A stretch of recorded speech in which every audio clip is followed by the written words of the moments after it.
You listening? You hearing what they're saying right now? Why'd they come out with this right now? It's going to get serious in the future. That's not a joke. BlackRock once again. And if you understand what BlackRock is saying, then you'll understand why Ripple was talking about this years ago. They spoke about it a few times and they got straight to work. And what's interesting is that since that time, now they may have sprinkled it in here and there because they got bigger fish to fry as of now. This will be a huge fish in the future for sure. But they've been sprinkling it in. I'm going to show you that Brad Garlinghouse has been talking about RWA, real world asset tokenization, folks. In the future time, that's going to be the hot ticket to the promised land, to the golden age. Facts. And that's why BlackRock is saying this. So I want to tie a few things together. I'll put hopefully I'll remember to put a few of these quotes from Brad Garlinghouse up there. Shows you Ripple is on it. They're on it. We're talking trillions of dollars. If that's not interesting to folks, I don't know what is. When we're talking about XRPL utility or any bank coin, because all the bank coins have the capability to take a huge chunk of RWA. And now that we're seeing them all, not all of them, but many of them come together, that's even more promising. Now, let me allow, what's this man's name? No disrespect. Sometimes I have a lot on my mind. Larry Fink. Let's let Larry Fink tell on himself. Let me see if I can find this. Bear with me just a few seconds. Okay. This little paragraph here. Now, this article, if you want to read it for yourself, is titled BlackRock's Fink Pumps. Look how they're phrasing that. Pumps tokenization. He's not pumping it. I don't even consider this a pump. He's literally just telling the truth. They're so excited. He can't do anything but tell the truth. It's the truth. There's a lot of value going to be unlocked when it comes to RWA. That's why everybody wants a piece. And that's why right now, they're keeping it quiet. Everybody's talking about ETFs and stable coins and all these different things. But RWA, not so much. Why? All that value that could be unlocked to RWA. Why is it so quiet out there about it? They don't want people to get too bullish. Notice everything that's about to be hot before it becomes hot. They don't want you too bullish on it. No, after they all get in position, then they come talk and speak to you about it. But wait, let me let him tell on himself. This is the paragraph here. It says this. He is bullish on tokenization because he sees it as democratizing access, shareholder voting, and yield. Don't worry, I will break that down, but let's go another sentence. The access, I messed that up. I almost messed that up. The access is because tokenization, they messed this up. What kind of sentence is this? What is this? The access is because, there must be a typo there, folks. Tokenization enables fractionalization. There you go. That's the important part. Tokenization enables fractionalization. You understand what that means? That means a lot more money can be allotted to or unlocked for things that weren't able to even move before. Let me give you an example. You may not understand. You probably do understand, but maybe there's somebody out there that doesn't. Let me clarify. So they've had a problem with commercial real estate that has persisted. They have not solved that problem. They haven't. Now, you take this large building and investors or buyers may not want to buy that entire building, but you sell it in pieces. Maybe I want a piece. I might buy a piece. And then that guy buys a piece and this lady buys a piece. And next thing you know, the entire building is sold. It makes it that much easier. Then maybe those pieces you sell for a little bit more. So you're making actually more value, more capital. You're bringing more capital in on this that you were going to sell for this price here. But because you sold it in pieces, you just tick that price up on the piece just by a little bit. Now you're making an even higher percentage on that one building. There's so many ways you can play this. So many ways. Then with tokenization, let's say the longer that these investors or buyers are into this building, maybe there's some rewards. You see where this is going? There's so many possibilities. And I'm telling you, they're thinking about this. They're going to squeeze the sponge for every bit of liquid capital, right, that they can get out of it. These companies don't play. They do not enter something to make pennies. They don't. But let me keep going. So that's fractionalization. Then there's this aspect, lowering the barrier to entry. Everybody's going to be able to play. Didn't I tell you that? I told you. They're looking, listen, I don't know how long this is going to last. I don't. Because the minds and energies of the world change rapidly. Change is the only constant. That's just what it is. So I think one should always be prepared for change. Don't expect things to be the same tomorrow, next year, 3 years from now, 4 years from now, whatever. So if I can remember where I left off, lowering the barrier to entry, everyone's going to be able to play now. That's what they want, because if you allow everyone to play now, there's new value that can enter the system that wasn't able to enter the system before. This is what they want. They want right now value from the bottom to the top. Now, what does that mean for any utility coin company or any native crypto that's going to be involved? That means the price, that means no one can predict where the price can go. It will all depend on how much of this value they can take. Now, you're wondering, you're saying to yourself, well, Mick, you're talking all this value. Well, how much value are we talking about? All right, let's go over some numbers real quick. I'm going to give you the numbers and then go look these up because the numbers change all the time. Look them up for yourself and you're going to see. Now, some of these you may have heard before. Some of them you may have not. Let's jump right into it. Things that will be tokenized and they've dabbled in it. But they haven't tokenized all of these things en masse. Some of them they haven't tokenized at all. But wait, let's jump right into it. One we're familiar with, real estate. Knock that right out of the way. $326 trillion plus dollars. This is what they're saying. This is global real estate value. Remember, folks, don't just look at the USA. We're talking the entire globe, right? And fractional ownership is going to be everything. We already saw it before with offerings like, what was that one? Algorand had a few of them. One of them was propping. And you could buy like a piece of a property. Whew, they're going to have a field day with that. But now let's go here. Debt and fixed income. Global bond market. $133 trillion. Everything's going to be tokenized. Everyone's telling you that. Larry Fink's bullish on it. Ripple's bullish on it.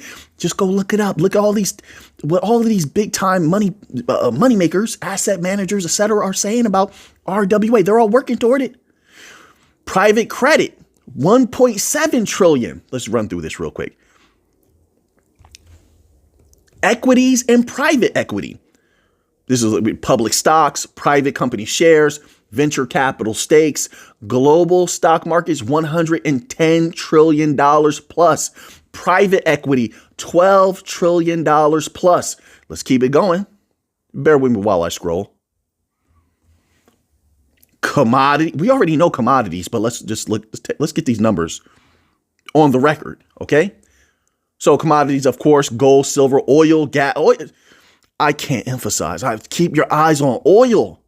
Keep your eyes on oil. I'm telling you, folks, so many of these countries are uncovering, or if not uncovering, they're starting to unlock, should I say, the value of their oil. Just the way you see them, people use gold, the silver and platinum. They've already attempted to use oil that way. There were tokenization projects on oil years ago in Latin America. Why didn't we hear about the results of that? Why didn't they say whether they were satisfied with the outcome or not? Why didn't they say that? Or did I just miss that? Now, if it went satisfactorily, do you believe that information wasn't shared around? Information is big money. So if they were satisfied with that project down in Latin America, do you believe that other countries that are heavy in oil, let's say like in the MENA region, wouldn't pay a hefty sum for that information that they could use for themselves? Because they are heavy in oil and they could tokenize the value of that oil that's in the ground. Huge allotments that are in the ground, hasn't been moved yet. And they could capitalize on that preemptively. Once again, I believe, it's my humble opinion, not financial advice, they're going to have a field day with that once again. Now, you have all of this value. What happens when that hits any of these utility coin chains? It doesn't matter whether it's the XRPL, Solana, Chainlink, Stellar, Algorand. I'm keeping my eyes on everything. There's going to be plenty of places, once more, not financial advice, just my humble opinion. There's going to be plenty of places where the prices are going to skyrocket on these native cryptos, these bank coins, these utility coins. Plenty of opportunities for people to make capital if they know where to look. There's projects, once again, I want to reiterate, that I don't even cover here. And they're very potent projects. Very potent projects. Once again, it's up to the person, the eye of the person, the mind of the person to go find those type of things. Estimated market value, gold alone, $14 trillion plus. Of course, that's always changing. That's always changing because gold has been looking a real good. And I don't see that, given geopolitical circumstances, I don't see that changing for a while. I just don't. Now, when things start to calm down in the world, maybe we start asking some questions. I don't know. So, global commodities market total. And I would actually like to see more numbers on this. You want to be honest? I would. 20 trillion plus, I think, is a low ball. I do. I believe that's a low ball. But I would look at some other sources for that. I never take one source to be the absolute truth. I just don't do that. This is not my way. But a few sources could be a source could be a good reference. But I like to take a multitude of sources before I'm like locked in on a thought. Arts and collectibles, which people are grossly underestimating. Remember, people are going to be buying that art, that tokenized art, fine art, tokenized art, selling it. Then that person acquires it. Then they're going to sell it. People are going to be flipping that money, that value left and right. They're not going to hold that stuff. They're not. There's no way. There's no way. Unless it reaches someone who actually appreciates that art, understands how to mentally interpret, some of these things, which are quite abstract. But there's not many who have a palate for fine art in that way, where they see the value in holding such a thing. So no, these are going to be money makers. 100%. Collectibles market $400 billion plus. That's cute. I know, given all the trillions that we're dealing with, we just consider billions cute at this point. Intellectual property, IP. IP is all the rage these days. Everybody's selling their catalogs. You've been paying attention to that? All these artists selling their catalogs. You just had the Biggie catalog get sold. Notorious B.I.G., P.O.P.P.A. No info for the, Biggie. They just sold his catalog. Everyone's selling their catalogs. That's going to be big money, folks. Anyway, global IP market. Here's the other thing. A lot of new artists also selling. They don't have much of a catalog, but they're selling what do you call it? They're selling their publishing things like that. Everything's going to be tokenized. Global IP market, $5 trillion plus. Music royalties. My word, what happened to you, music royalties? $40 billion plus. That's the estimated market value. Music industry, you might want to, I'm just saying, no disrespect, you might want to step it up. 40 billion plus, that's it. Infrastructure and renewable energy. All right. Global infrastructure, $50 trillion plus. That's roads, bridges, solar farms, wind farms. Of course, you have a lot of, especially when it comes to any type of farms, solar or otherwise, there's been a lot of selling, a lot of back and forth. Let's just go with regular farms. We don't even need to talk about wind farms and solar farms, just the regular farms. There's a lot of, at least in the US, there has been a lot of information coming out the last few years that there's a lot of elderly farmers, and there's no one new to take that over. Well, you could bring in new minds and such like that know how to bring people in and hire the right people, stuff like that, to run those farms. So then you can tokenize the value of that property. You can tokenize the value of the cattle and things like that there. Once again, for those who say, well, how would they do that? They already did it. They've already experimented with these types of things in Latin America. We read through all of these things over the years. We read the documents. So it is possible. If you want to know more about the intricacies of those types of things, you're just going to have to look those up. My apologies. We're going to skip carbon credits, luxury goods, and high value assets. $1.5 trillion plus. I'm just giving you numbers right now because we need to go over these from time to time. Just like we're going to go over the bank financials at some point, like we always do each year.